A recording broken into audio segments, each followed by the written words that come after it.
শুরু থেকে একটা বক্তব্য শুনলে খুব ভালো সহজ হয় কিনা? এই জন্য বিষয়টা বিবেচনায় রাখবেন। এটাই হলো আহলুস সুন্নাহ ওয়াল জামাতের অফিসিয়াল আকীদা। কিন্তু যারা মুতাজিলা, যারা কোরআন মানে না, হাদিস মানে না, তারা বলে মানুষকে যে না, জাহান্নামে যদি কেউ একবার ঢোকে তার আর বের হওয়া নাই। নাউযুবিল্লাহি মিন যালিক। গতকালকে আমরা যখন আসি বইলোর, যে দিক দিয়ে ধানীখোলা ত্রিশাল ঢোকে, ত্রিশাল পার হয়ে সেখানে মাহফিলে যাচ্ছে, জায়গার নাম ফুলবাড়িয়া রাধাকানাই। একটা লোক ফোন দিয়ে বলতেছে যে সুদ খেলে কি জান্নাতে যাওয়া যাবে?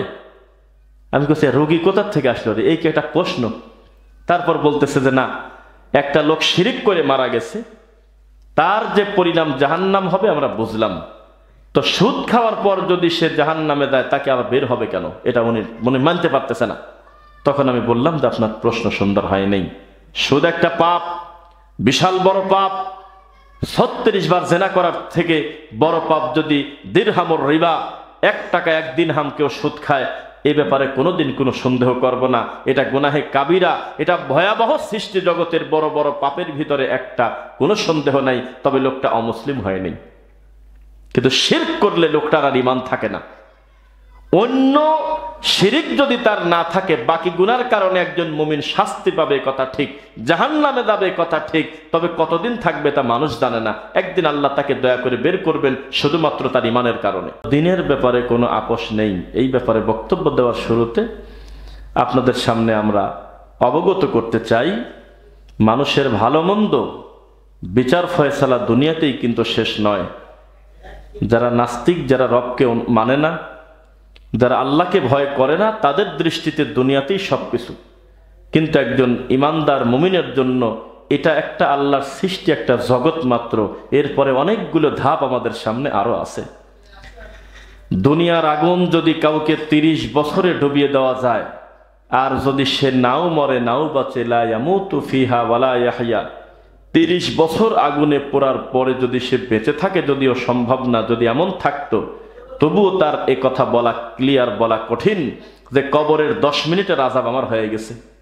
কারণ দুনিয়ার আগুনের সাথে কবরের আগুনের কোনো তুলনাই হয় না। দুনিয়ার কষ্টের সাথে কবরের কষ্টের কোনো মিল হবে না। এটা জগৎটাই ভিন্ন, পরিস্থিতি খুবই জটিল, যেখানে আবার তার সামনে রয়েছে হাসর, মিজান, পুলসিরাত। আবার একটা পর্যায়ে এমন কঠিন অবস্থা আসবে, একদিন সমান 50,000 বছর। আল্লাহু আকবার। তার মানে এই দুনিয়াতে যদি কাউকে 1.5 লক্ষ বছর আযাব দেওয়া যায়, যে পরিমাণ হবে, তো ওই জাহান্নামীকে বিচারের মাঠে 3 দিন শাস্তি দেবে তাই। এবং তার ধরন প্রক্রিয়া যে কত কঠিন আল্লাহ ছাড়া কেউ জানে না। ওয়ালা আইনুন রাআত ওয়ালা উযুনুন সামিআত ওয়ালা খাতারা আলা কলবি বাশার। জান্নাত তোমরা দেখো নাই, জাহান্নাম তোমরা দেখো নাই, সবই তোমাদের কাছে আমি আল্লাহ গায়েব রাখছি। গায়েব রয়েছে, তোমরা জানো না জান্নাত কেমন। তবে তোমরা জেনে রাখো, দুনিয়ার চোখ কোনোদিন দেখে নাই, দুনিয়ার কান কোনোদিন শোনে নাই, দুনিয়ার অন্তর কোনোদিন পূর্ণ বুঝতে পারবে না জান্নাতে আমি রাখছি এটা কি। সুবহানাল্লাহ। তোমাদের কাছে যা বলে দিয়েছি এটা তোমরা অনুধাবন করতে পারবে না ঢোকার আগ পর্যন্ত। কত নিয়ামত সেখানে আমি আল্লাহ সুবহানাহু ওয়া তাআলা তোমাদের জন্য রেখেছি। একবার যদি কেউ জান্নাতে ঢোকে তার আর বের হওয়া নাই। সুবহানাল্লাহ। কিন্তু জাহান্নামে যদি কেউ একবার ঢোকে, আর যদি সে মুশরিক না হয়, মুসলমান হয়, কিন্তু পাপ করছে, আল্লাহ তাকে একদিন না একদিন ক্ষমা করে বের করে দেবে ইনশাআল্লাহ। এটাই হলো আহলুস সুন্নাহ ওয়াল জামাতের অফিসিয়াল আকীদা। কিন্তু যারা মুতাজিলা, যারা কোরআন মানে না, হাদিস মানে না, তারা বলে মানুষকে যে না, জাহান্নামে যদি কেউ একবার ঢোকে তার আর বের হওয়া নাই। নাউযুবিল্লাহি মিন যালিক। গতকালকে আমরা যখন আসি বইলোর, যে দিক দিয়ে ধানীখোলা ত্রিশাল ঢোকে, ত্রিশাল পার হয়ে সেখানে মাহফিলে যাচ্ছে, জায়গার নাম ফুলবাড়িয়া রাধাকানাই। একটা লোক ফোন দিয়ে বলতেছে যে সুদ খেলে কি জান্নাতে যাওয়া যাবে? আমি বলছি রোগী কোথার থেকে আসলো রে, এই কি একটা প্রশ্ন? তারপর বলতেছে যে না, একটা লোক শিরিক করে মারা গেছে, তার যে পরিণাম জাহান্নাম হবে আমরা বুঝলাম, তো সুদ খাওয়ার পর যদি সে জাহান্নামে যায় তাকে আবার বের হবে কেন? এটা উনি মানতে পারতেছে না। তখন আমি বললাম যে আপনার প্রশ্ন সুন্দর হয় নাই। সুদ একটা পাপ, বিশাল বড় পাপ। 36 বার জেনা করার থেকে বড় পাপ যদি দিরহামুর রিবা, 1 টাকা 1 দিরহাম কেউ সুদ খায়, এই ব্যাপারে কোনোদিন কোনো সন্দেহ করব না। এটা গুনাহে কাবিরা, এটা ভয়াবহ সৃষ্টি জগতের বড় বড় পাপের ভিতরে একটা, কোনো সন্দেহ নাই। তবে লোকটা অমুসলিম হয়নি, কিন্তু শিরক করলে লোকটার আর ঈমান থাকে না। অন্য শিরিক যদি তার না থাকে, বাকি গুনার কারণে একজন মুমিন শাস্তি পাবে কথা ঠিক, জাহান্নামে যাবে কথা ঠিক, তবে কতদিন থাকবে তা মানুষ জানে না। একদিন আল্লাহ তাকে দয়া করে বের করবেন শুধুমাত্র তার ঈমানের কারণে। কিন্তু শিরক করার কারণে এই লোকটা চিরতরে তার লা ইলাহা ইল্লাল্লাহকে কেটে ফেলছে, তাও বুঝতে চায় না। তখন শেষ পর্যন্ত আমরা বুঝলাম সে হলো মুনকিরিনে হাদিস, মানে তার দৃষ্টিতে নবীর হাদিস মানে হলো মিথ্যা কথা, নাউজুবিল্লাহ মিন যালিক। তো পরে বললাম যে ভাই, আমি এখন এত বড় সিরিয়াস ডাক্তার না যে আপনার মতো এত বড় কঠিন পেশেন্টকে আমি দেখবো, আপনি একটু ভালো ডাক্তার দেখান বলে কেটে দিছি। মানুষ কেন আল্লাহর প্রতি বিশ্বাস আনবে না?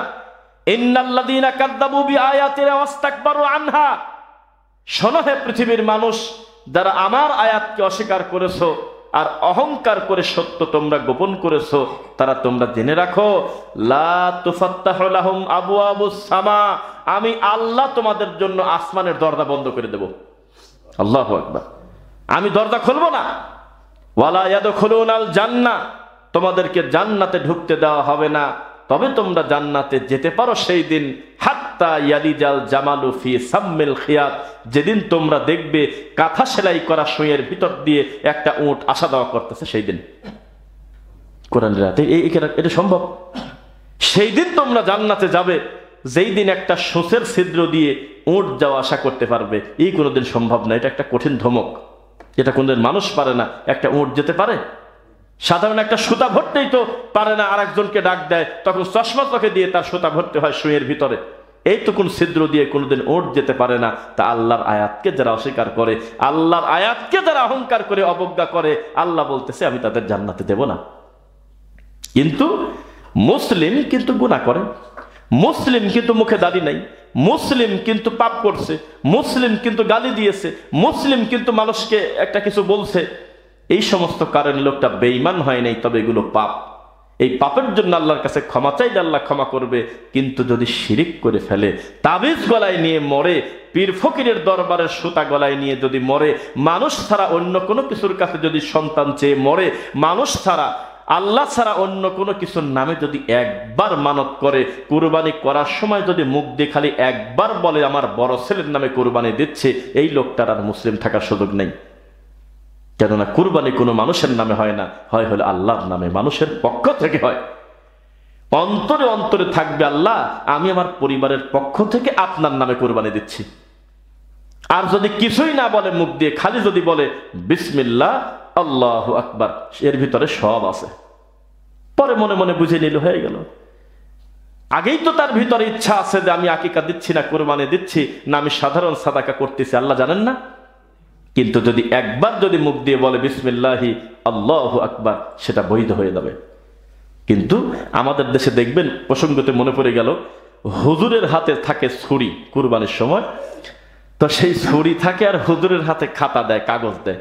তো হুজুর এই খাতায় পড়তেছে যে আব্দুল করিম আকিকা, আব্দুল জব্বার কুরবানি, আব্দুল মালেক তার মেয়ের নামে একটা, আব্দুল খালেক তার ছেলের নামে দুইটা, এভাবে সিরিয়াল করে একটা গরুতে 7টা ভাগ দিয়ে ওই আকিকা কুরবানি মিশাই দিয়ে তারপরে বলতেছে যে আল্লাহু আকবার। কেন আল্লাহু আকবার? তাহলে এত সময় মানুষের নাম নিলে কি কারণে? ডাইরেক্ট তাকে মুখ দিয়ে বলতে হতো রব্বুল আলামিন তোমার নামে, আল্লাহ তোমার উদ্দেশ্যে আমি কুরবানি করতেছি। মানুষের কথা প্রকাশ্যে আনে। আল্লাহর কসম, আমাদের পাবনাতে অধিকাংশ জায়গা কাগজে লিখে লিখে হুজুরের হাতে দিয়ে দেয়, আর হুজুর এই ছুরি নিয়ে নিয়ে ছাগল আর গরু কাটে। এটা কি জায়েজ আছে বলেন? মানুষের নামে কুরবানি হবে না, কুরবানি হবে আল্লাহর নামে। লা ইয়ানালাল্লাহু লুহুমুহা ওয়ালা দিমাউহা ওয়ালাকিন ইয়ানালুহুত তাকওয়া মিনকুম। জেনে রাখো তোমাদের কুরবানির মাংস আমার কাছে যায় না, রক্ত আমার কাছে যায় না, হাড্ডি আমার কাছে যায় না, আমার ফেরেশতারা এগুলো কেউ খায় না, আমরাও একটু খাই না। আমি আল্লাহর ঘুম নাই, খাওয়া নাই, আমি আল্লাহ আমার জায়গায় আছি। আমি শুধু দেখবো তোমার তাকওয়াটা কেমন। গোশত তুমিই খাও, তোমার খাও, তোমার স্ত্রী খাক, সন্তান খাক, পরিবার খাক, আত্মীয় খাক, প্রতিবেশী খাক। আমি শুধু দেখবো, ছুরি চালানোর আগেই দেখবো তোমার আল্লাহর প্রতি ভয়টা কেমন। এটা হওয়ার কথা ছিল, উল্টে গেছে। মানুষের নামে এই ভুলগুলো চলতেছে। সুতরাং আপনি মনে রাখবেন, শিরকের ব্যাপারে কোনো আপোষ আমরা করব না, ইনশাল্লাহ। পড়েন, শিরকের ব্যাপারে কোনোদিন ছাড় দেব না। আমার যত বড় অফিসার হোক, আমার সিনিয়র মাস্টার হোক, আমার স্যার হোক, আমার বাপ হোক, আমার দাদা হোক, আমার প্রফেসর হোক, আমি ডাইরেক্ট বলবো, কিছু মনে করবেন না ওস্তাদজি, আপনার গলার তাবিজটা আপনি খুলে ফেলেন। এটা আমার ইমানের দাবি। ওস্তাদজি আমাকে ক্ষমা করবেন, আপনাকে কষ্ট দিতে চাচ্ছি না, কিন্তু আপনার ডান হাতে গাছটা বাঁধা কেন? ওস্তাদজি আপনি আমাকে ক্ষমা করবেন, আপনাকে সুযোগ পাইছে, আপনাকে একটু দাওয়াত দিয়ে দেই, আপনার প্যান্টটা টাকনোর নিচে কেন?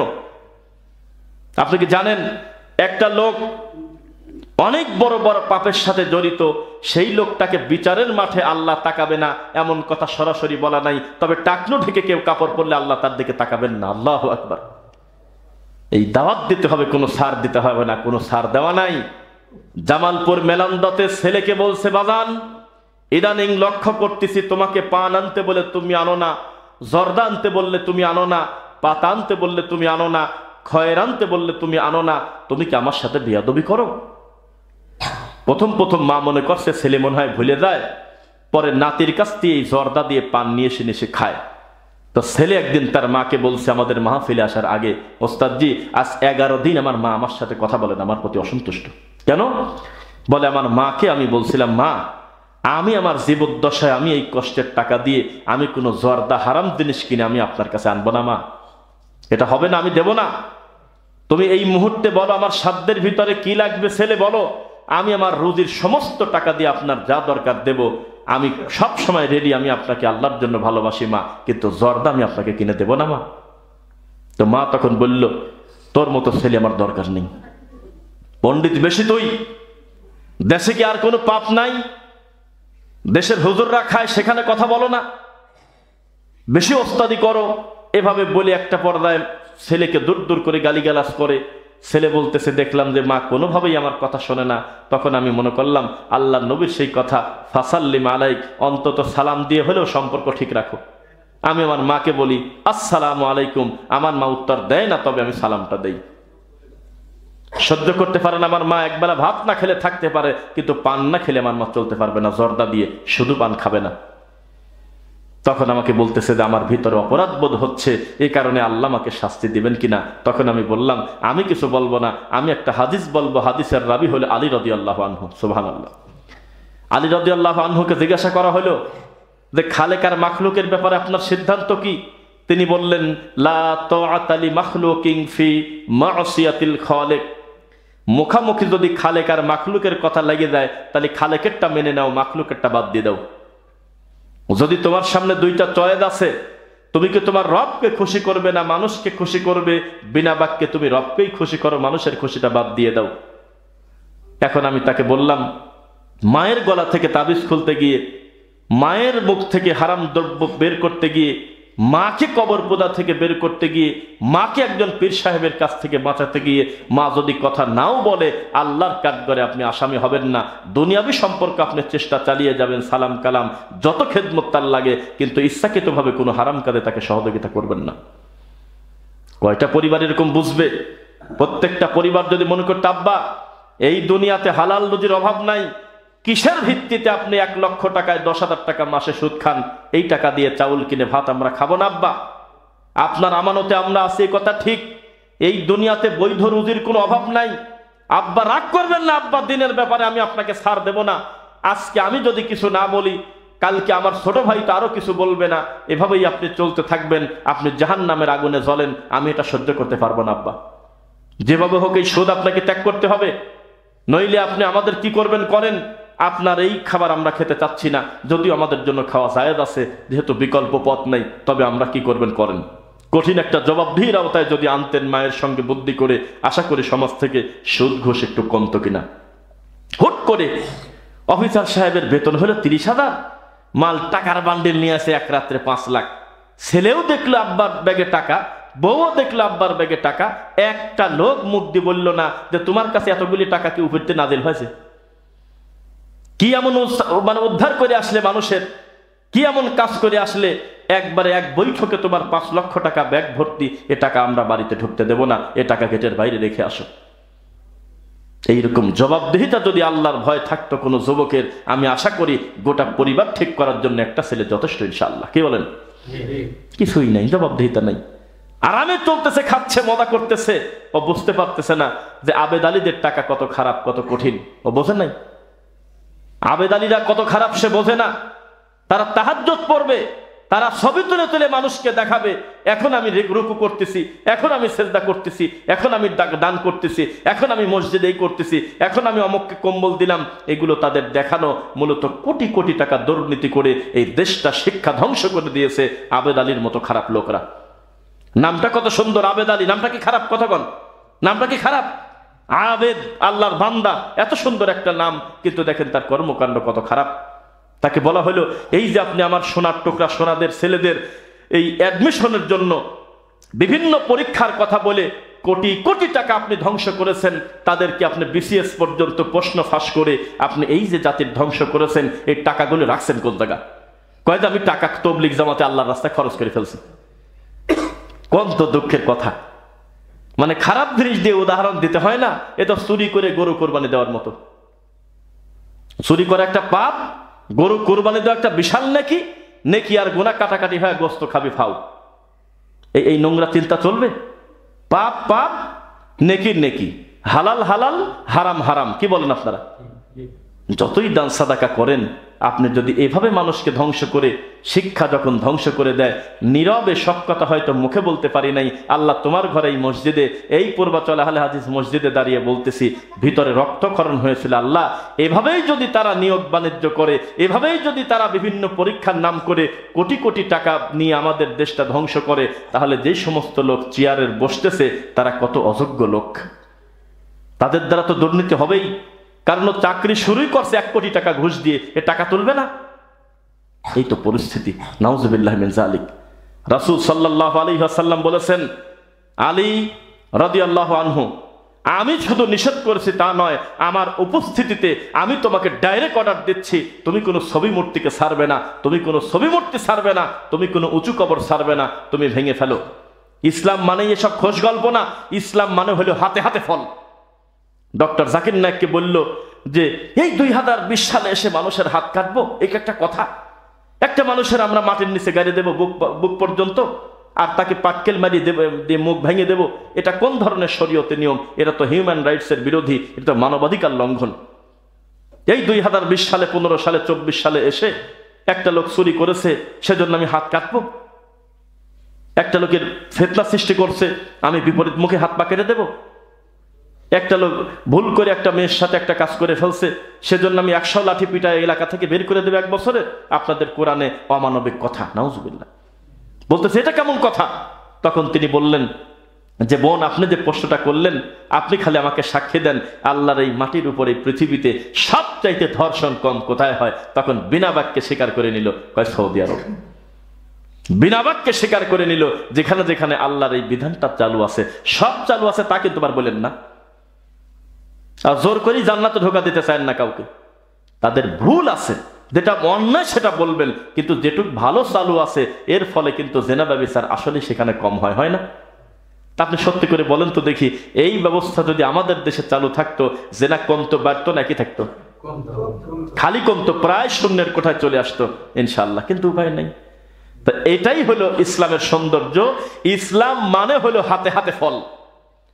একটা পার্থক্য বলি, সবাই আমার দিকে তাকাবেন। আমি আল্লাহর কসম প্রতিটা জুমার খুতবায় চেষ্টা করি এই 40-50 মিনিটের সময় যাতে আমাদের ভাইয়েরা প্রতিটা মিনিট গুরুত্ব দিয়ে শুনে কিছু বুঝতে পারে ইনশাআল্লাহ। তাকান আমার দিকে। অন্যান্য ধর্ম বলতেছে এই লোকটা বিপদে পড়ছে রে, সেক্টরের ভিতর ঘুরতেছে, রাস্তা হারায় গেছে, কই যাবে, তাড়াতাড়ি লোকটাকে একটু করো, রাস্তা দেখা দাও, মাজার রোডটা দেখায় দাও, নীলা মার্কেটটা দেখায় দাও, কিভাবে সে ময়জুদ্দিন চত্বর যাবে দেখায় দাও। অন্য সব ধর্মে লেখা আছে ওই বিপদে পড়া লোকটাকে রাস্তা দেখাও, এর বেশি কিছু লেখা নেই। ডক্টর জাকির নায়েক বলতেছে শুধুমাত্র ইসলাম এমন একটা বিধান, ইসলাম একমাত্র জীবন বিধান, যেই লোক বলতেছে ওই লোকটাকে শুধু রাস্তা দেখায়ও না, একটু পরে যদি আবার ভুলে যায়। সুবহানাল্লাহ বললেন না? খালি রাস্তা দেখা দেবে কি কারণে? আবার ওই দিক যাতে আরেক বিপদে পড়বে, দুনিয়ার মোড়, সেক্টরের ভিতর গলি, প্রচুর গলি, আরেক বিপদে পড়বে। তুমি সাথে করে নিয়ে যাও, নিয়ে যায় ভালো করে জায়গায় পৌঁছা দাও, যদি না পারো নিজের বাড়িতে ঢুকায় 3 দিন পর্যন্ত মেহমানদারি করো। সুবহানাল্লাহ। এই কোথায় আছে এই কথা? আপনি বলেন পৃথিবীতে কোথাও আপনার মনে হলে ইসলাম ছাড়া অন্য কোথাও আছে? অন্যান্য ধর্ম বলতেছে মহিলাদের সম্মান দিতে হবে, মহিলাদের মর্যাদা দিতে হবে, মহিলাদেরকে কষ্ট দেওয়া যাবে না। আর ইসলাম বলতেছে শুধু গাল গল্পে চলবে না, তাদেরকে রানীর সিংহাসনে বসাতে হবে। পবিত্র কোরআন তাদের মর্যাদা দিয়েছে, সুবহানাল্লাহ। তারাও স্লোগান দিয়েছে নারীর মর্যাদা আছে, এই কথা বলে তারা তাদের কন্যা সন্তানকে দাফন করত, এই কথা বলে স্বামী মরে গেলে বউ সহ চিতায় জ্বালায় দিত। আর ইসলাম বলতেছে জাহেলি যুগে কবর থেকে টান দিয়ে তুলে নিয়ে সিংহাসনে বসায় দিয়েছে, সুবহানাল্লাহ। মহিলা, তোমার যাওয়ার দরকার নেই, এখানে বসো। তোমার স্বামী জিহাদে গিয়েছে, তুমি খালি বাড়িতে বসে দোয়া করো, বাচ্চাদের প্রতিপালন করো, রান্না করো। তুমিও যদি মরে দাও তো এই মানুষের সেবা করার কারণে তুমিও জিহাদের সওয়াব পাওয়া যাবে, সুবহানাল্লাহ। এত সস্তা। ইসলাম মানেই হলো একেবারে হাতে হাতে ফল। ইসলাম মানেই হলো এখনই প্রয়োগ শুরু করে দেন, রাতারাতি ফল হয়ে গেছে। কিন্তু আমরা তো প্রয়োগ করার সুযোগ আমাদের হাতে নাই। আছে কি? ওই যে একটা লোক ভোক্তা অধিদপ্তর বা এরকম একটা ডিপার্টমেন্টে উনি আছে, সে হলো বিভিন্ন জায়গায় গিয়ে অসঙ্গতিগুলো দেখে না। আমি সত্য মিথ্যা জানি না, আমি ওনার এই কাজের খুব প্রশংসা করতেছি। তো কে জানি আমাকে বললো, মিথ্যা বললে উনি দায়ী হবে। বলতেছে, জানেন এই লোকেরও চাকরি চলে গেছিল, পরে এই কিছুদিন আগে থেকে আবার চাকরিতে নিয়োগ দিয়েছে। আমি বললাম, বলেন কি? মানে সমাজের যে কোনো ভালো কাজের সঙ্গে যদি আপনি ঘোষণা দিয়ে থাকেন, তাহলে আপনার বিরোধিতা আসবে। আপনার এই কর্ম থেকে কর্মচ্যুত করার জন্য আপনার ডানে বামের মানুষগুলি আপনাকে শেষ করে দেবে। কারণ আপনি জেগে থাকলে তারা ঘুমাতে পারে না, আপনি ঘুমিয়ে থাকলে তারা জেগে থাকবে। এটা হলো পরিস্থিতি। সমাজে যাদের মাধ্যমে আল্লাহ অন্যায়গুলো তুলে দেবে তারাই আজকে ঘুমাসে আসছে। একটা ঘটনা বলি, জায়গার নাম হলো পাবনা আটঘরিয়া থানা শিবপুর মাদ্রাসা নামে একটা জায়গায় আমরা পড়াশোনা করেছি, এসএসসি ইন্টার দাখিল আলিম, জানেন নাকি? ওখানে কি শিশাদ মিলে গেল, আলহামদুলিল্লাহ। সেখানে একটা হাই স্কুল মাঠ আছে মাদ্রাসার পাশে বাজারে, সেখানে একদম দায়িত্বশীল আলেমের মুখের ভাষা, উনি মারা গেছে, আমাদের এক ওস্তাদ, তিনি বলছিলেন যে একটা সময় নকশাল বাহিনীর খুব ঝামেলা চলে না এই দেশে, প্রচুর পরিমাণে মানুষ হত্যা হয়। নকশাল বাহিনী দুই গ্রুপ, প্রচন্ড, বিশেষ করে আমাদের পাবনাতে একটু বেশি হয়। মানে ওরা আবার থাপড় চাপড় দেয় না, ডাইরেক্ট মাথা নিয়ে চলে গেছে, যেখানে সেখানে লাশ পড়ে আছে। আল্লাহর কসম, আমরা নিজেরা দেখছি, বস্তায় লাশ পড়ে আছে। হ্যাঁ, সর্বহারা, ওতে মনে পড়ছে, সর্বহারা নাম রাখছে, সর্বহারা, কিন্তু ওই মানুষের সর্বহারা করতেছে। তো 2008 বা এরকম সময় মনে হয়, বা 5-6, তখন আমরা পড়াশোনা করি। তখন আমাদের ওস্তাদ একটা কথা বলছিল যে এই মাঠে আব্দুল জব্বার নামে একটা লোক, তার বয়স প্রায় 70-এর কাছাকাছি। তো ওই মুরব্বী মাঠের ভিতরে বসে খালি গায়ে, মানে কোন রকম গামছাটা গায়ে দিয়ে বসে আছে, রাত তখন বাদে 1টা। তো তখন ওই অস্ত্র টস্ত্র নিয়ে ওই সোনার চাঁদরা বাড়াইছে, ডাকাতি করবে, মানুষ হত্যা করবে, সবার হাতে চাকু পিস্তল নিয়ে তারা যাচ্ছে। যাওয়ার পথে মুরব্বীর সাথে দেখা, লাইট মারছে চোখের পর, হ্যাঁ তুমি এখানে কেন? তো মুরব্বী উঠলো, কি হইলো? তুমি কি মানুষ নাকি? রাত বাদে 1টা, তুমি এখানে বসে আইসাও, তুমি জানো না যে দিন সময় ভালো না, যাও বাড়ি যাও। তখন সেই মুরব্বী একটা কথা বলছিল, আমার বারবার মনে পড়ে। মুরব্বী বলছিল যে তোমরা সবাই ঘুম আসলেই তো দিন সময় ভালো হয়ে যায়। আমার মতো এই বুড়ি 100 রাস্তায় নামলি কার কি আসা যায়? আমার হাতে হলো গামছা, আমার গরম লাগছে, আমি তাই বাইরে আইছি যাতে একটু বাতাস লাগে, তুমি চাকু হাতে করে ঘরকে। আসলে ঘুম পাড়ার দরকার ছিল কার, আপনি বলেন? আর জেগে আছে কে? এরকম মুরব্বী না ঘুমালে কার কি আসা যায়? কিন্তু যাদের ঘুম পাড়ার কথা তারা রাস্তায় নেমে গেছে, তখন জাতির কপালে কি আছে আপনি বোঝেন। দিনের ব্যাপারে কোনো ছাড় দিবেন না। সবাই আমার দিকে তাকান, একটা সূরা আছে কোরআন মাজিদে একটা কাফেরের নামে, কেউ বলেন তো দেখি কে? আপনারা বলেন বারান্দা থেকে। কাফেরের নামে কোরআনে একটা সূরাই আছে, তার নাম কি? সূরাতুল লাহাব, আছে না? ডাইরেক্ট একটা, এই ঘটনা যদি বলি, আজকের বক্তব্যের আগে কোনোদিন শুনছেন আমার জানা নাই। আউযু বিল্লাহি মিনাশ শাইতানির রাজিম, বিসমিল্লাহির রহমানির রহিম, তাব্বাত ইয়াদা আবি লাহাবিন ওয়া তাব। ধ্বংস হোক আবু লাহাবের 2 হাত, ধ্বংস হোক সে নিজেও। এটা তো জানেন। এইবার একটা কথা বলি, আবু লাহাবের বাচ্চা ছিল 5 জন। এক বর্ণনায় আছে 5 জনই পরবর্তীতে কালেমা পড়ে মুসলমান হয়েছে। আর এক বর্ণনায় আছে 2 জনের ব্যাপারে সন্দেহ, তবে তার একটা মেয়ে সহ বাকি 2টা ছেলে পরে মুসলিম হয়েছিল। আলহামদুলিল্লাহ পড়েন। মুসলমান হওয়ার পরে তারা কিন্তু কোরআন মাজিদের এই আয়াতটা পড়ছে যে তাব্বাত ইয়াদা আবি লাহাবি ওয়া তাব, ধ্বংস হোক আবু লাহাবের 2 হাত, ধ্বংস হোক আবু লাহাব নিজেও, অথচ তার বাপের নামে সূরা। দিনের ব্যাপারে ছাড় নাই, এটা কি বুঝলেন নাকি কথা? মানে ছেলে যখন মুসলিম হয়েছে তখন বাপের বিরুদ্ধে এই সূরা পড়ে নাই, মনে হয় পড়া বাদ দিয়েছে এই সূরা, তখন নামাজে পড়তো, আল্লাহ আমার আব্বাকে তুমি ধ্বংস করে দাও, আল্লাহ আমার আব্বাকে একেবারে চিরতরে ধ্বংস করে দাও, আল্লাহ আমার আব্বার 2 হাত ভেঙে দাও, আল্লাহ আমার আব্বাকে চিরতরে নিঃশেষ করে দাও। এটা বলতে সে বাধ্য, কারণ এটা বাদ দিয়ে পড়বে কিভাবে? দিনের ব্যাপারে কোনো ছাড় নাই, দিন যেখানে সেখানে আমাদের মানতে হবে। এই আবু লাহাব কত শয়তান দেখেন। নবী একদিন বলতেছে কুলু লা ইলাহা ইল্লাল্লাহ তুফলিহুন, চিৎকার করে করে হাত উঁচু করে গ্যাপে গ্যাপে বলতেছে বিভিন্ন জায়গায়, আর একটা শয়তান খালি তার চারদিক খালি ঘুরতেছে। তো লোকজন জিজ্ঞাসা করলো যে ওই সামনের লোকটাকে, তো কয় মুহাম্মদ সাল্লাল্লাহু আলাইহি ওয়াসাল্লাম, ওনার নাম মুহাম্মদ, আহমদ, আমাদের কুরাইশ বংশের লোক। আর ওর পিছনে এই ঘুরে ঘুরে এই রুমকিটা, এরকম এই বাঁকা চোখ একে, গৌরব বিশিষ্ট লোক একে।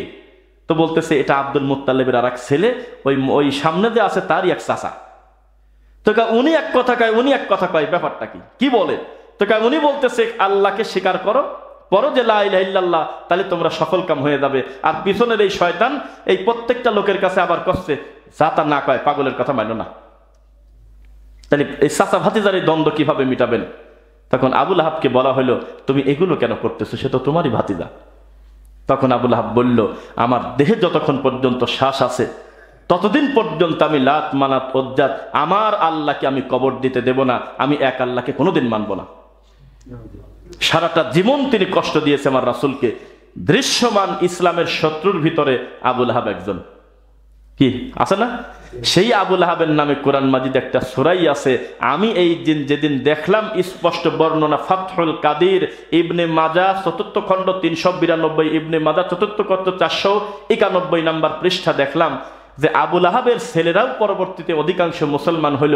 তখন আমি একাই ভাবতেছি আল্লাহ এরা কোরআন মাজিদ পড়তে গেলে সূরা লাহাবও তো পড়া লাগছে। তা দিনের ব্যাপারে কোনো ছাড় আছে? আমার নবী বলল যে আমি আমার আব্বা আমার কবরের কাছে গিয়ে কি হাত তুলে দোয়া করতে পারবো? ডাইরেক্ট নাকচ করে দিতে পারবে না, দেয়নি মনে হয়, ডাইরেক্ট বলতেছে দোয়া করতে পারবে না। আল্লাহ আমি কি একটু দেখার অনুমতি পাবো? হ্যাঁ তা পারো। তখন নবী কবরের কাছে গিয়ে কবরটা দেখছে, শুধু দোয়া করার সুযোগ পায় নেই। আল্লাহ নবী আপনার চেহারা দেখার আগে আমার বাপ মরে গেছে, এখন কি হবে বলেন? তো নবী বললেন যে দেখালেন না, জাহান্নামে আছে সে। তখন শুনে তার খারাপ লাগলো, মনটা ভার করে চলে যাচ্ছে। আল্লাহ নবী বলেন যে দাঁড়াও, তাল দাঁড়াও, দাঁড়াও, আবি আবু কাফিন্নার, একা একা তুমি টেনশন করো কেন? আমার আর তোমার বাপের একই হাল। তখন লোকটা কিছু না বলে শান্ত হলেন যে যাক, এটা তো কিছু করার নাই। তখন বললেন বিচারের মাঠে ল্যাংটা মানুষের ভিতরে সবচেয়ে আগে কাপড় পাবে ইব্রাহিম আলাইহিস সালাম। সুবহানাল্লাহ। সবচাইতে আগে যাকে কাপড় দিয়ে ঢাকা হবে তার নাম ইব্রাহিম আলাইহিস সালাম। তিনি বলবেন আল্লাহ দুনিয়াতে আমাকে এত সম্মানী করছিলেন, আপনি বলছিলেন আমাকে নাকি বিরাট একটা পুরস্কার দিবেন। তো তাহলে আমার বাপ আমার চোখের সামনে জাহান্নামে চলে যাচ্ছে, এর থেকে দুঃখের আর কি আছে? তাকে বাঁচানো যায় না? বলবেন না, এখন আর হালাল হারামের কিছু নাই, এখন আর তওবার কোনো কাজ নাই, এখন আর নতুন করে সালাতের কোনো কাজ নাই, এখন আর নতুন করে লা ইলাহা ইল্লাল্লাহ ইব্রাহিম খলিলুল্লাহ বলার টাইম নাই, ওটা পার হয়ে গেছে। আর আপনাকে যে আমি সম্মান দিতে চাইছিলাম, এই সম্মান কেন? ডানে বামে তাকায় দেখেন পায়ে স্যান্ডেল নাই, দেখেন ডানে বামে দেখেন, সুন্নাতে খাতনা করে নাই, এইভাবে আছে দাঁড়ায়। জন্মতে দিন তার মা দিয়েছিল যেমন তেমন আছে, পাইছেন? হ্যাঁ। ল্যাংটা? হ্যাঁ। গায়ে কাপড় আছে? নাই, সব ঠিক। কি করা যায়? সর্বপ্রথম কাপড়টা আমি আপনাকে দিলাম আপনার মর্যাদার কারণে। সুবহানাল্লাহ। এই তার মর্যাদা। কারণ দিনের ব্যাপারে কোনো আপোষ নাই, জানেন? এইরকম লোক আমরা যখন দেখি তখন চিন্তা করি আল্লাহ আবু লাহাব আবু জাহেল কেন আমার নবীকে কষ্ট দিয়েছে? এটা তো এমনি মিলে যাচ্ছে। ছেলে হলো সঠিক আকীদার উপরে আছে। ছেলে বলতেছে আব্বা কোনো পীর ফকিরের দরগায় যাওয়া যাবে না, আব্বা কোরবানি দিবেন আল্লাহর নামে, আব্বা কোনো মানুষের কাছে মাথা নত করা যাবে না, ছেলের আকীদা এই। আর বাপ বলতেছে তুই ধ্বংস হয়ে যাবি, তুই আমার হক্কানি আল্লাহর ওলি পীর সাহেবের বিরুদ্ধে কথা বলিস, বলে ছেলের সাথে ঝগড়া লাগানেছে। আছে নাকি এমন? বুঝতে পারে নাই। এই জন্য দিনের ব্যাপারে কোনোদিন আপোষ হবে না। দিনের ব্যাপারে কোনো ছাড় নেই। দুনিয়াবি ব্যাপারে হয়ে গেছে। দুনিয়াবি ব্যাপারে অফিসের স্টাফ একটা ভুল করছে, কিছু টাকা এদিক সেদিক করছে, এটার একটা সমাধান করে বুকে টেনে নিয়ে বলেন তোমাকেই রাখবো, তোমার এই ভুলটা সংশোধন করো, বাকি তুমিই থাকো, তোমার প্রতি আমার কষ্ট নাই, তবে এই কর্মটা তুমি সংশোধন করে নাও। অফিসে 2 দিন মিস করেছো, তুমি আমার সামনে বলো যে তুমি আর এই কাজ করবে না, আমি তোমাকে আমানত দিলাম, তুমি চাকরি বাদ দিয়ে কোথায় গিয়েছিলে, তুমিই থাকো, তবে তুমি ভাই এই কাজটা করো না, সে লজ্জা পাবে ইনশাল্লাহ। আপনি তার বিরোধিতা করে করলেন নাই, নতুন একটা লোক নিয়ে আসলে আবার সেট আপ করার আগে ঝামেলা আছে কিনা বলেন? এই জন্য সব সময় মনে রাখবেন প্রত্যেকটা মানুষ আসলামতু লিরাব্বিল আলামিন। ইব্রাহিম আলাইহিস সালামকে আল্লাহ বলেছিলেন ইয ক্বালা লাহু রাব্বুহু আসলিম, ইব্রাহিম আত্মসমর্পণ করো। তখন তিনি বিনা বাক্যে বলেছিলেন আমি তো আত্মসমর্পণ এখনই করলাম, তুমি হলো রব্বুল আলামিন। সুবহানাল্লাহ। ইসলাম মানে শান্তি, এ কথা ভুল। শান্তিই না, শান্তি একটা অর্থ, এ কথা ঠিক, তবে শুধু শান্তি এ কথা বললে ইসলামের পূর্ণ অর্থ আসে না। ইসলাম মানে হলো সর্বশক্তিমান আল্লাহর কাছে নিজের সব ইচ্ছা আত্মসমর্পণ করে দেওয়া। আমার ভালো লাগুক বা না লাগুক, আমি আল্লাহর কথা মেনে নিছি। আর শুধু শান্তি মানে কি, একটা লোক মুখের পর থাপড় দেবে আর আপনি বলবেন যে ভাই হাতে ব্যথা লাগে নাই তো, এটা কোন জায়গায় লেখা আছে? একটা লোক আপনার ধান খেতে গরু দিয়ে দিয়েছে, গরু গলার থেকে দড়ি খুলবে কেন? একেবারে ভরা মাঠ খাইয়া দিল, আর আপনি বলতেছেন যে দেখেন তো গরুর পেটে গ্যাস হলো না তো, গরুর কোনো কষ্ট হয় নাই তো। না, তাকে ধরে আপনি আইনের আওতায় এনে আপনার ক্ষতিপূরণ নিয়ে নেন, এখানে এটাই হলো ইসলাম। ওই ভাইরাল হয়েছিল কিছুদিন আগে, দেখেছেন কিনা? সন্তানকে হত্যা করছে এক খ্রিস্টান, আর যাকে মারছে সে হলো মুসলমান। তো মারার পরে বিচারের 17 সালে মনে হয় হত্যা করছে। এই 2024 সালে কিছুদিন আগে ভিডিওটা ভাইরাল। আদালতে বিচার একটা পর্দায় যে ছেলেকে রাখা যাবে না, ছেলেকে মেরে দিতে হবে। কেননা ওই এটিএম বুথ থেকে টাকা নিয়ে বের হওয়ার সময় বা কোনো একটা ব্যাপারে টাকা নিয়ে ওই ছেলেটার চাকু মারি ফেলছে। যে মারছে সে ছেলেটা হলো খ্রিস্টান। ধর্ম বড় কথা না, আমি বারবার বলতেছি, একটা কারণ আছে। আর যাকে মারছে সে হলো মুসলিম। তো তার বাপ আদালতে মামলা করছিল, বা যেভাবে হোক মামলা হয়ে গেছে, আপনার চাওয়া না চাওয়ার সাথে সম্পর্ক নেই। তো মামলাতে একটা পর্দায় রায় হলো এই ছেলেটাকে মেরে দাও, ফাঁসি দিয়ে দিতে হবে, যেহেতু মানুষ হত্যাকারী। তখন ওই ছেলের বাপকে বলতেছে যে আপনার কিছু বলার আছে, আপনি কি কিছু বলবেন? তখন বলতেছে যে আমি ওই ছেলেটার সাথে একটু কথা বলবো যে আমার ছেলেটাকে মারছে। আচ্ছা বলেন, আপনাদের কি কষ্ট হচ্ছে দাঁড়াতে? একটু সামনে আগায় বসে ভালো হতো আমার মনে হয়। জি জি জি ঠিকই বলছেন। হ্যাঁ, একটু কষ্ট করে আগায় আসেন। আসেন, আমরা এই বসা লোক যখন দাঁড়াবো দেখবেন জায়গা বাইরে যাবে ইনশাআল্লাহ। সবাই আসেন আসেন।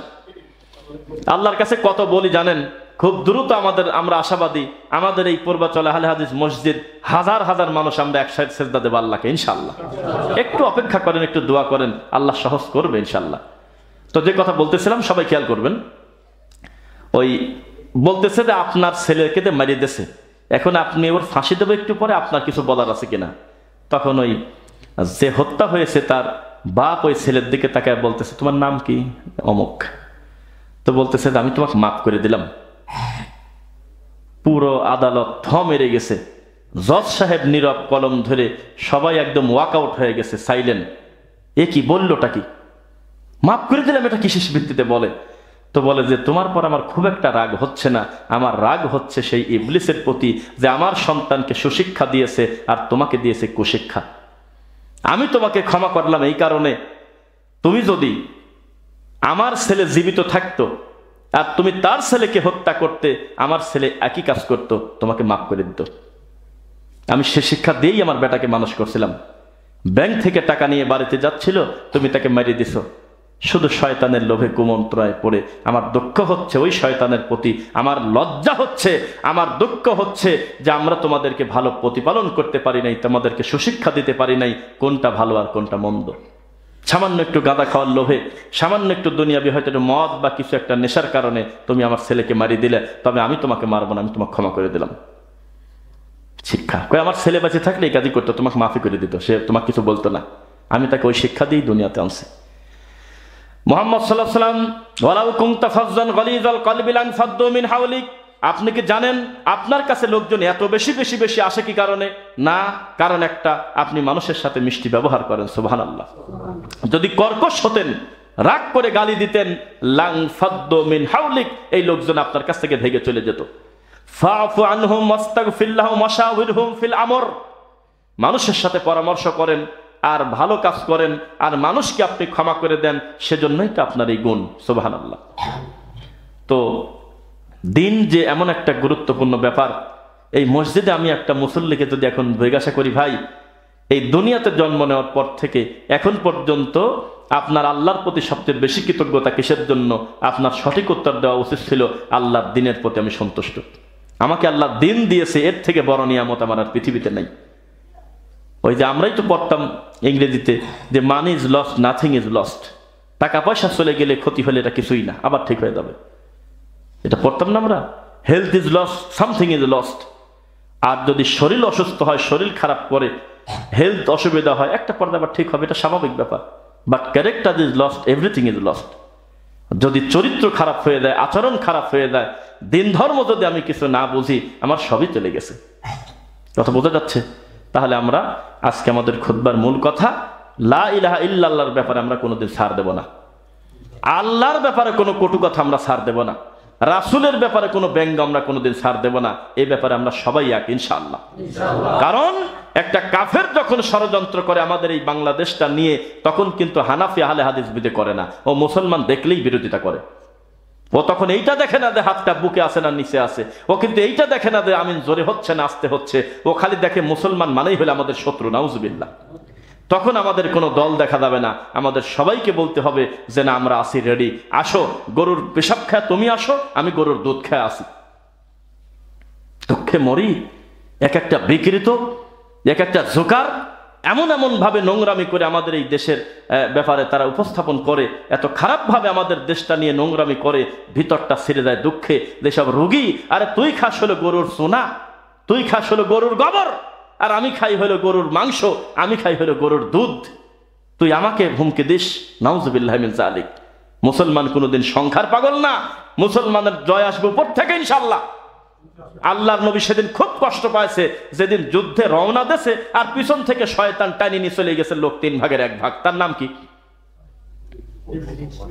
আব্দুল্লাহ, কি বললেন? ভাই বলছেন, ভাই এখানেই বাসা আপনার? আব্দুল্লাহ বিন উবাই সুলুল। এই শয়তান করছে কি, প্রতি 3 জনের 1 ভাগে নিয়ে চলে যাচ্ছে।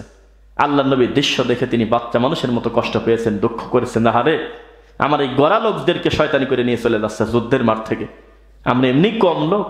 আল্লাহ সান্ত্বনা দিচ্ছে, ওয়ালাকাদ নাসারাকুমুল্লাহু বিবাদরি ওয়া আনতুম আযিল্লাহ। হে নবী, আপনি একটু বদরের দিকে তাকান তো দেখি।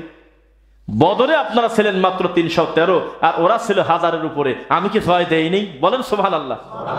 তা আমি তো একই রকম আছি, আমি আল্লাহ, ও নিয়ে গেল, তাতে কি আছে? আপনি একটা ইবাদত করেন, এই ইবাদতটা যদি করতে পারেন, আমি আপনার বিজয়ের মালা গলায় দিয়ে দেব। এই ইবাদতের নামটা বলেন কেউ দেখি। আচ্ছা, একজন আর শিখেন কিছু, আর কেউ বলবেন? নবীকে বলছিল যে বিজয়ের মালা আমি আপনার গলায় দেব, তবে একটা ইবাদত করতে হবে, সংখ্যা কোনো বড় কথা না। সেই ইবাদতের নাম হইল ফাত্তাকুল্লাহ, আল্লাহকে খালি ভয় করেন, ব্যাস। এটা ইবাদত না? কিছু কিছু জিনিস ইবাদত লাগে না, যেমন নামাজের নাম শুনলে মনে হয় এটা ইবাদত। কি? সিয়ামের নাম শুনলে মনে হয় এটা একটা রমাদান, এটা ইবাদত। জাকাতের নাম শুনলে মনে হয় এটা ইবাদত, ইবাদত না? যদি হজের নাম বলেন এটা একটা ইবাদত, এটা দেখতে বোঝা যায়। কিন্তু যদি বলি নামাজের কথা, কোরআনে কত জায়গা আছে বলেন তো দেখি আপনারা? 82। নামাজের থেকে বেশিবার, নামাজের থেকে আরো 8 বার কমপক্ষে বেশি একটা ইবাদতের নাম আছে, যেই ইবাদতের নাম মানুষ সহজে জানেই না। আরো কি আমাদের আছে? আলহামদুলিল্লাহ, ঠিক আছে। আপনারা একটু ধৈর্য ধরে একটু কষ্ট করে ওখানে করেন। হ্যাঁ, তাহলে আরেকজন ভাই একটু উপকার করেন, সাথে যান, একটু একা একা যাচ্ছে আমাদের হুজুর। জি, নীরব, কেউ কোনো কথা বলবেন না ইনশাল্লাহ। তো আরেকটা ইবাদত আছে, যেই ইবাদতের ব্যাপারে আল্লাহ 90 বারের বেশি তাগিদ দিচ্ছে কোরআন মাজিদে সরাসরি, অথচ এই ইবাদত অনেকেই আমরা জানি না। সেই ইবাদতের নাম কি? না, 2। আর কেউ? আলহামদুলিল্লাহ, আমার ভালো লাগতেছে একটা জিনিস, যে বক্তব্যের ভিতরে আমরা কিছু জিনিস শেখার চেষ্টা করতেছি ইনশাআল্লাহ। সবর, এই ইবাদতের নাম হলো সবর। কিন্তু এটা ইবাদতের মতো লাগে না। এটা আবার কেমন ইবাদত? ধৈর্য শুনলে মনে হয় যে এটা একটা এমনি একটা ব্যাপার, এটা ইবাদতের কি? অথচ নামাজের চাইতে 8 বার বেশি আল্লাহ কোরআনে বলছে, 90 বার তোমরা ধৈর্য ধারণ করো, ধৈর্য ধারণ করো, আমি বিজয় দেবো। আরেক গালি দিচ্ছে দিক, যা খুশি বলতেছে বলুক, একটা পর্দায় দেখবে সেই মানুষের কাছে হাসির পাত্র হবে, আল্লাহ তোমাকে সম্মানই করবেন। মুহাম্মদ সাল্লাল্লাহু আলাইহি ওয়াসাল্লামকে আবু লাহাব চতুর্দিক থেকে ঘিরে বলে যে, একটু আগে বলে গেল, ওগুলি শোনো না, যাতে না বলে। কেবল একজনকে বলতেছে, কুলু লা ইলাহা ইল্লাল্লাহ তুফলিহুন, সমস্ত মাবুদকে দাফন করো, একজনকে ঠিক রাখো, তিনি হলো আল্লাহ। এই কথা বলে কেবল ওই হুন্ডার কাছে গেছে। এই আবু লাহাব আবার যা নতুন করে লোকটাকে ধরে বলতেছে, মাথা খারাপ, যা খুশি না বলে তুমি মানো না। এভাবে প্রত্যেকটা লোকের কাছে ডিস্টার্ব করেছে, কোরআন মাজিদ তিলাওয়াতের কাছে ডিস্টার্ব করেছে। যত বেশি শয়তানি করেছে, আল্লাহ তার দিনের বিজয় আরো বেশি বেশি করছে। সুবহানাল্লাহ। আমরা আশাবাদী, এখনো যদি আমরা ধৈর্যের সঙ্গে দাওয়াতি কাজ করি, আর যদি দিনের ব্যাপারে সবাই আমরা অ্যাক্টিভ থাকি, ইনশাআল্লাহ তাওহীদের বিজয় হবেই হবে। জুমার খুতবার প্রথম পর্ব শেষ করছি, দ্বিতীয় পর্বে আমরা এই বিষয়গুলো আবার আলোচনায় আনতেছি। আল্লাহ আমাদের অতীতের ভুলগুলো তুমি ক্ষমা করো। বারাকাল্লাহু লানা।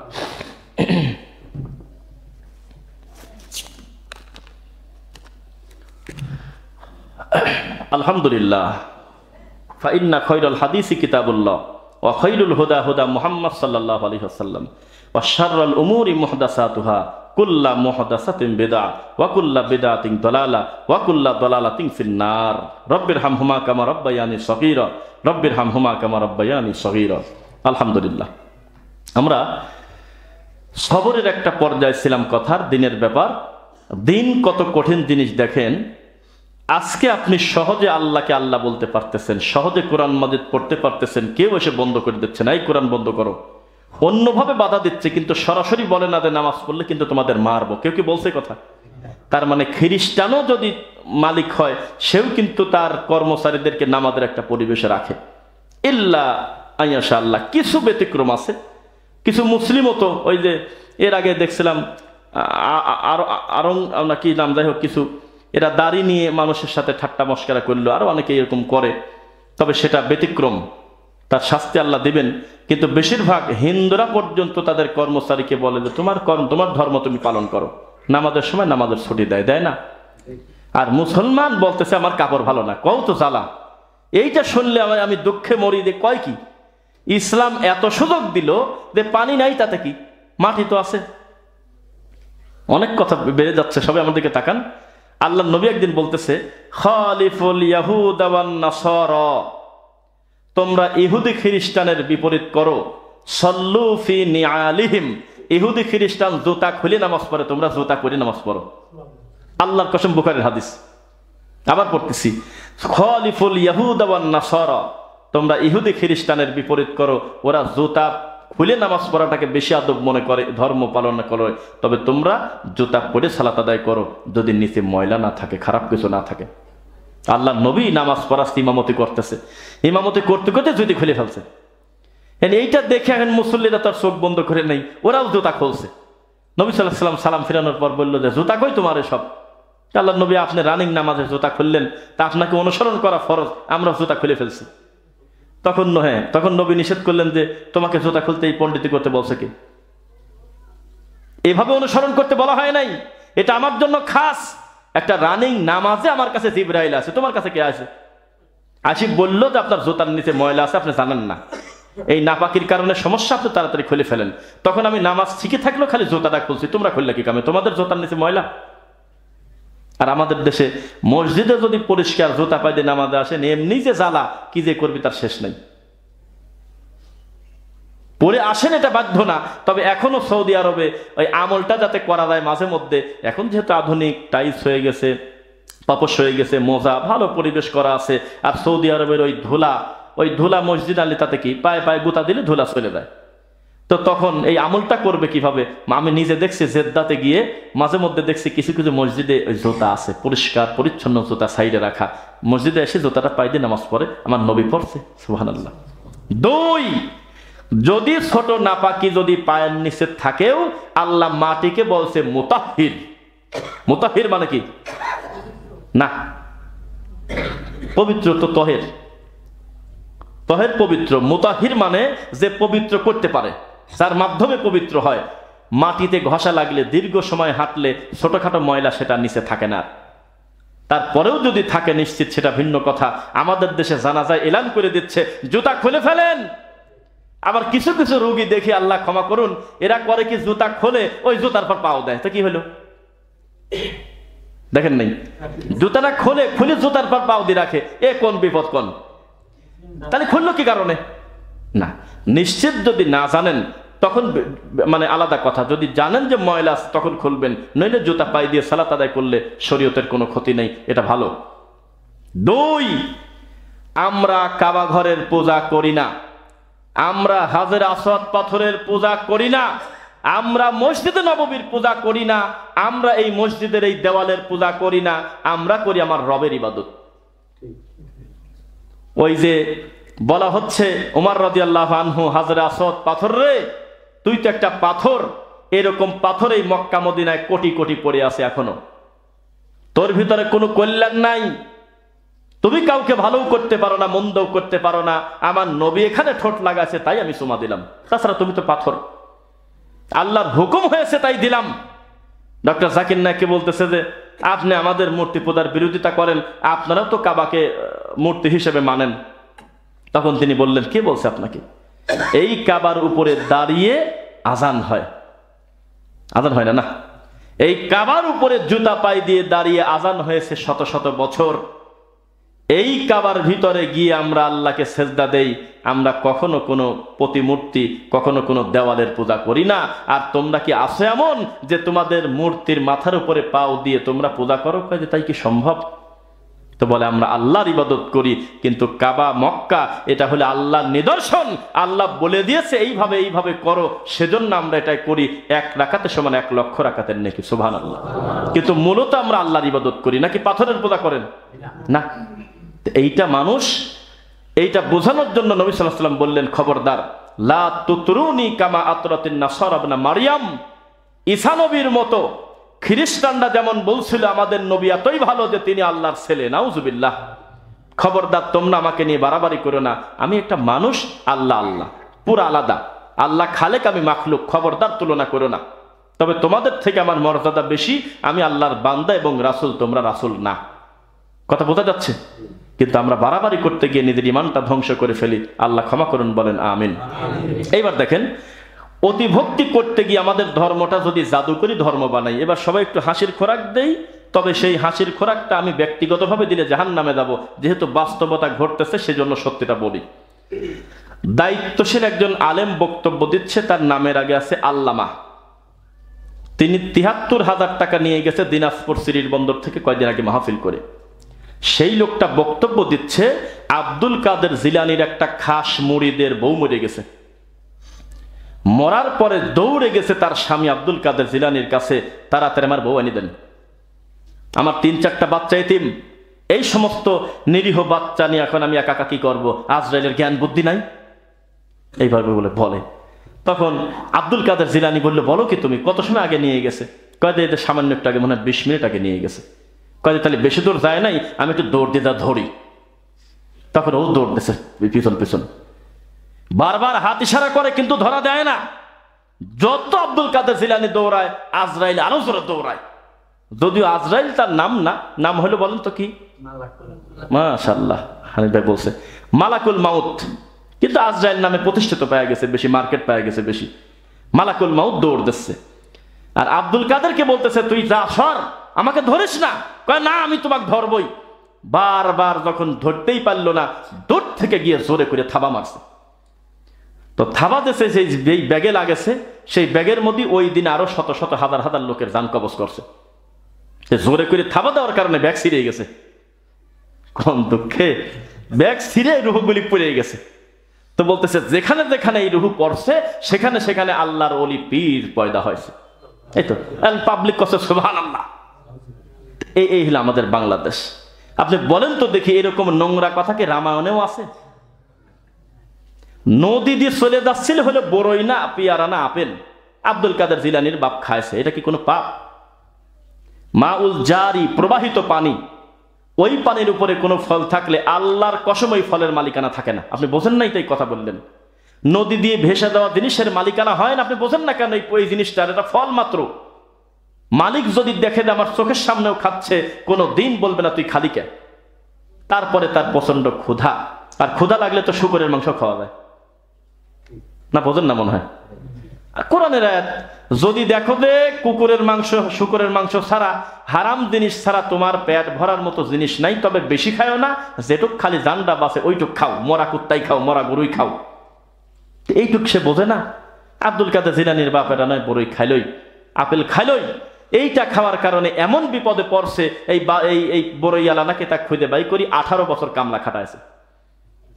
আর এত বড় নোংরা রামায়ণের গল্প যারা বলে, সেই মানুষটাকে বানাইছে বড় পীর, আর তার নাম ভাঙিয়ে হাজার হাজার মাজার আমাদের দেশে তৈরি হয়েছে। নাউজুবিল্লাহ মিন যালিক।